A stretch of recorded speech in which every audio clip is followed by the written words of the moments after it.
सभी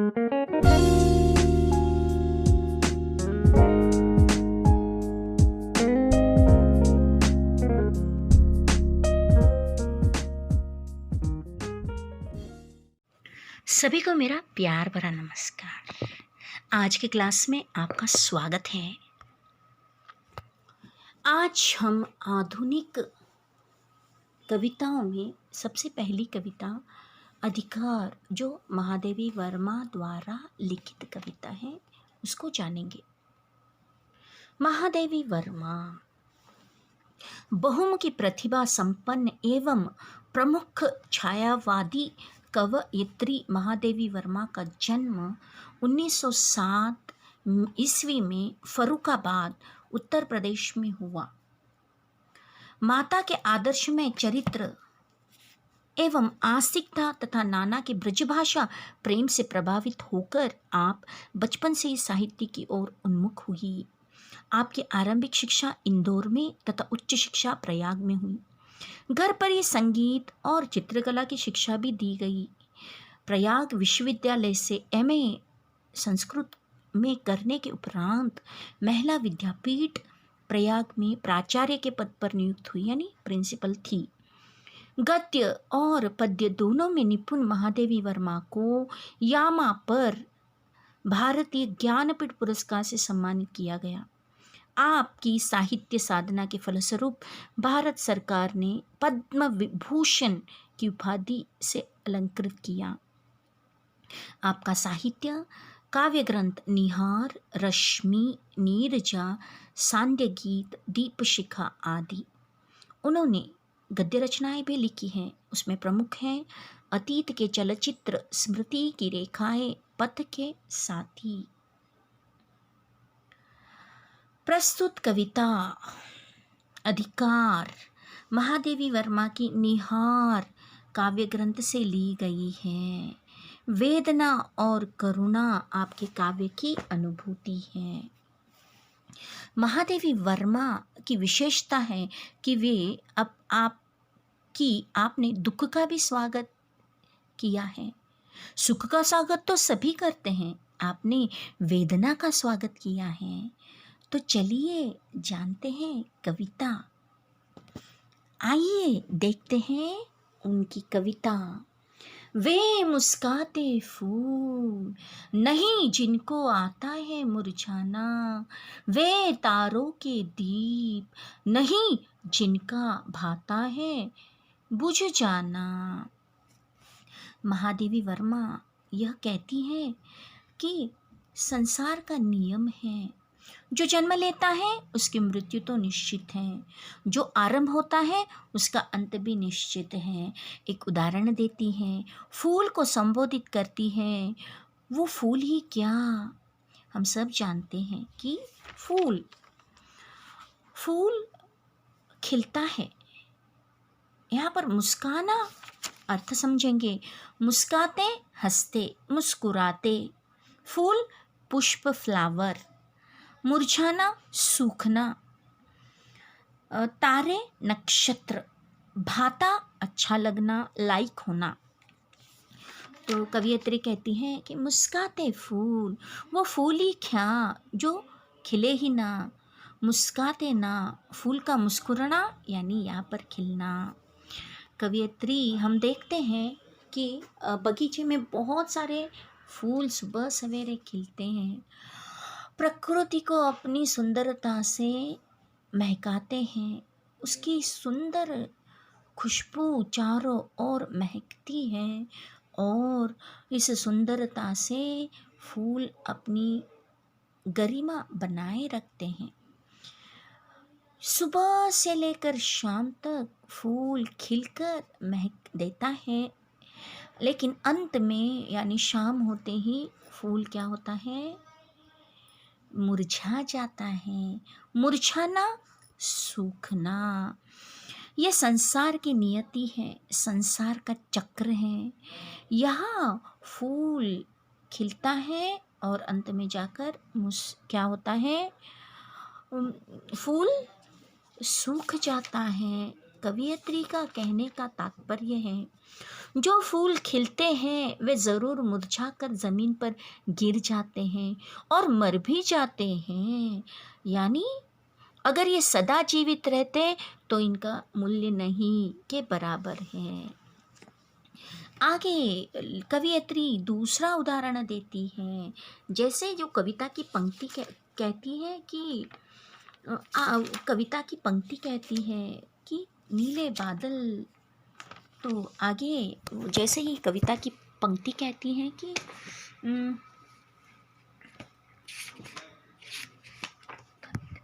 कविता की पंक्ति कहती है, आपने देखा होगा इस कविता की पंक्ति को कि किस तरह से यहाँ पर कवियत्री अगला उदाहरण देते हुए कहती है कि वे तारों के दीप नहीं जिनको भाता है बुझ जाना।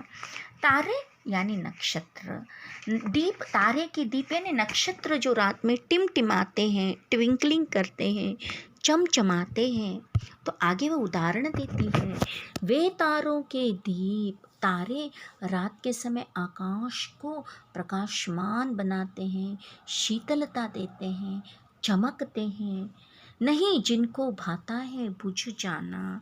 जैसे ही उषा की, जैसे ही देखिए तारे सितारे रात पर चमकते हैं, कितने सुंदर लगते हैं, मगर प्रातः होते ही उषा की पहली किरण से कई तारे गायब हो जाते हैं, यानी बुझ जाते हैं। यहाँ पर बुझ जाना, गायब हो जाना, यह भी प्रकृति का नियम है। मगर इन सब चीज़ों के लिए ना ही फूल ना ही तारे आंसू बहाते हैं, क्योंकि उसको स्वीकार किया है कि ये प्रकृति का नियम है और अखंड सत्य भी है।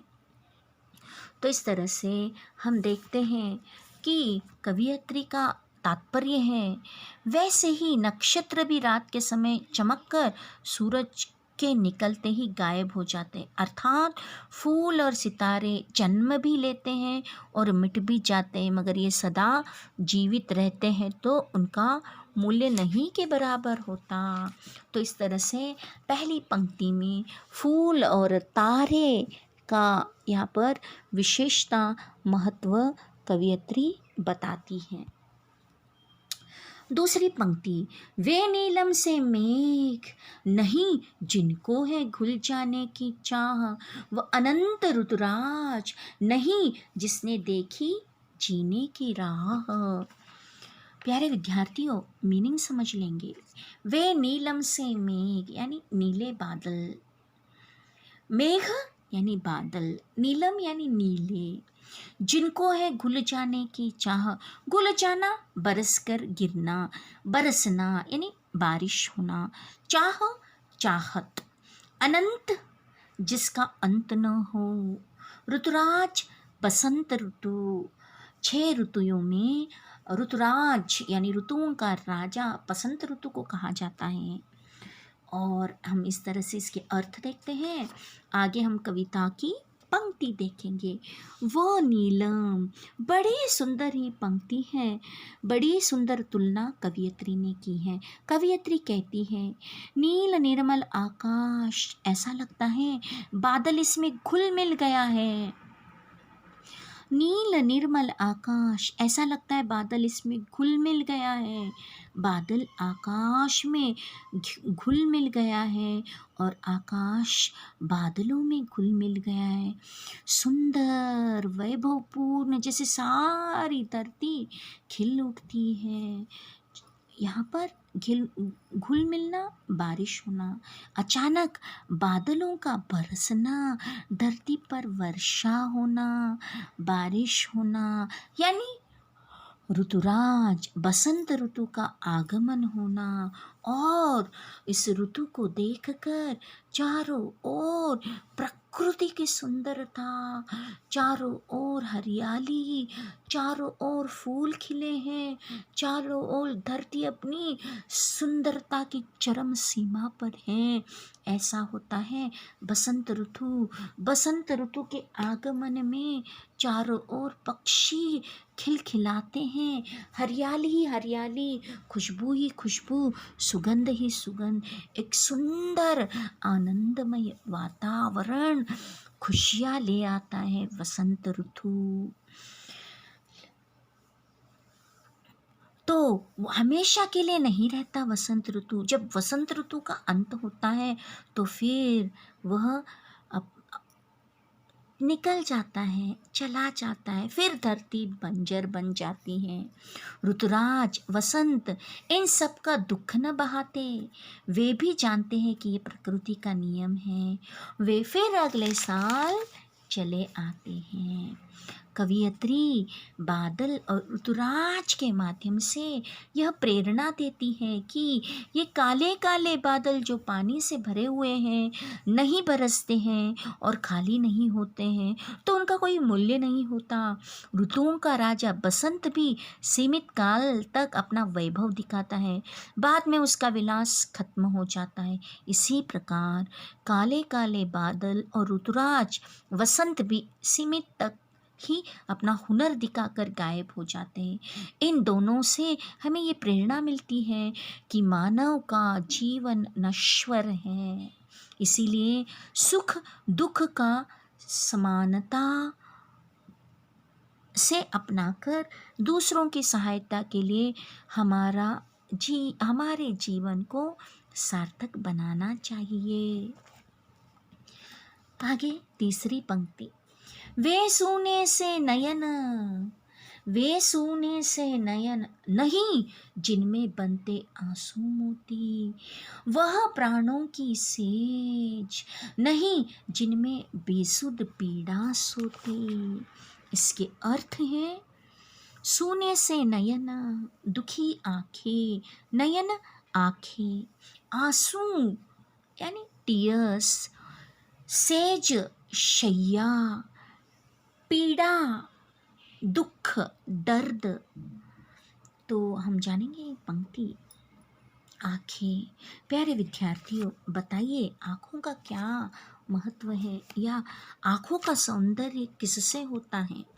आप कहेंगे आँखों का सौंदर्य काजल लगाने से, मस्करा लगाने से बढ़ता है या मेकअप करने से बढ़ता है। नहीं, कवियत्री कहती हैं, कवियत्री बड़े सुंदर शब्दों से कहती हैं, वो आँखें, उनका सौंदर्य थोड़ा सा अधूरा लगता है जिनमें आंसू नहीं होते। सुंदर आँखों में भी दुख के 2 आंसू होने चाहिए। दुख के आंसू यानी संघर्ष कष्ट के आंसुओं को ही वह यहाँ पर क्या कहती हैं? मोती कहती है। वे सूने से नयन नहीं जिनमें बनते आंसू मोती। इन आंसुओं का मोती बनना दुख से संघर्ष से रोकर जब आंखों से आंसू निकलते हैं तभी वो जो आंसू गिरते हैं उन आंसुओं को कवियत्री मोती कहती है। तभी हमें जीने की ताकत मिलती है। अर्थात जिस मनुष्य ने कष्ट नहीं देखा, संकट के समय आंसू नहीं बहाए, उसके जीवन का मतलब ही क्या है? मनुष्य के प्राणों में दुख पीड़ा भी सहज घुल जाती है। पीड़ा से ही संघर्षशीलता प्रयत्नशीलता का जन्म होता है। पीड़ा से आगे बढ़ने की प्रेरणा मिलती है। पीड़ा भी सहज घुल जाती है। तो इस तरह से कवियत्री कहती है वो आंखें ही क्या जिनमें आंसू नहीं, जिनमें जीने की चाह नहीं, जिनमें आगे बढ़ने की कोशिश नहीं। कवियत्री का मतलब है आँखों की सार्थकता तब होती है जब वे आंसुओं को गिराती हैं, चाहे वह सुख की हो या दुख की। वह मानव ही क्या जो अपने जीवन में दुख दर्द का अनुभव नहीं करता हो। कवियत्री के अनुसार अगर आँखों से आंसू नहीं गिरते तो उनकी कोई कीमत नहीं, मानव जीवन का कोई मूल्य नहीं। अगर उसमें दुख दर्द नहीं हो, कवियत्री जीवन में वेदना को अनिवार्य मानती है, वेदना दुख को अनिवार्य मानती है।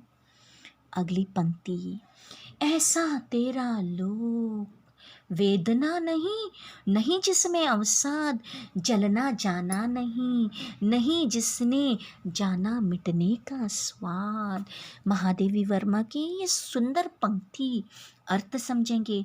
ऐसा तेरा लोक, ऐसा तेरा लोक यानी ये धरती, ये लोक यानी मृत्यु लोक यानी धरती, ये सृष्टि। वेदना यानी पेन, दुख, दर्द। अवसाद यानी फिर से दुख, डिप्रेशन, उदासी, जलना, दर्द से जल उठना। तो जानेंगे इस पंक्ति में कवियत्री क्या कहती है। बहुत ही अच्छी सोच, एक यूनिक सोच से कवियत्री थोड़ा अलग सोचती है। वो नहीं चाहती कि हम स्वर्ग चले जाएं।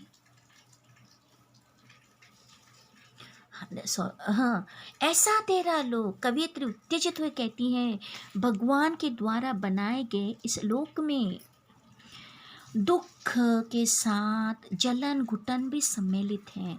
भगवान ने जीवन दिया है तो सुख भी दिए हैं, दुख भी दिए हैं। हम कहते हैं ना, कभी खुशी कभी गम, सब कुछ मिला जुला है।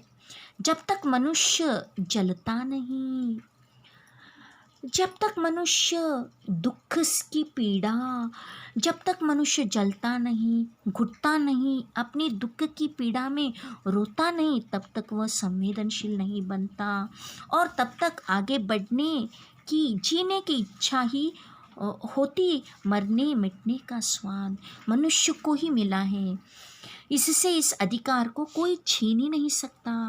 मनुष्य को दुखी होने का अधिकार मिला है, यही उसका स्वाद है। कवित्री यहाँ पर कहती है, जलना नहीं है जिसने जीना, जिसने जाना मिटने का स्वाद। जहाँ पर दुख है, दर्द है, वहाँ पर अवसाद है। कवियत्री कहती हैं, मनुष्य को ही यह दुख मिला है, जलने का दुख। इससे इससे यह अधिकार कोई छीन ही नहीं सकता, इससे यह अधिकार को कोई नहीं छीन सकता। यही विशेषता है, यही मानव का विशेष अधिकार है, दुखी होने का, दर्द सहने का, जलने का। जैसे दिया जलकर भी दूसरों को उजाला देता है, उसी तरह से मनुष्य को भी दर्द सहने का अधिकार है। ये अधिकार देखिए, कविता का शीर्षक है, टाइटल। अगली पंक्ति, क्या अमरों का लोक मिलेगा तेरी करुणा का उपहार, रहने दो हे देव, अरे यह मेरा मिटने का अधिकार। बहुत ही सुंदर है ये अंतिम पंक्ति, बहुत ही अच्छी सोच है। कवियत्री थोड़ा अलग सोचती है, थोड़ा हट के सोचती है। वह नहीं चाहती कि हम स्वर्ग चले जाएं, वह नहीं चाहती कि उनको स्वर्ग मिले। ये जहाँ पर हमारा मरने मिटने का अधिकार छिन जाए, वह स्वाद ही छीन लिया जाए। प्यारे विद्यार्थियों, हम जानते हैं स्वर्ग क्या है। हाँ, ईश्वर द्वारा बनाया हुआ स्वर्ग, जहाँ पर व्यक्ति को दुख यानी क्या उसका बिल्कुल अंदाज़ा नहीं, कष्ट यानी क्या पता नहीं, मृत्यु यानी क्या पता नहीं, लेकिन धरती पर सुख, दुख, दर्द, संघर्ष, मरना, ये धरती पर होता है। क्या है अधिकार ईश्वर के पास है मरने का।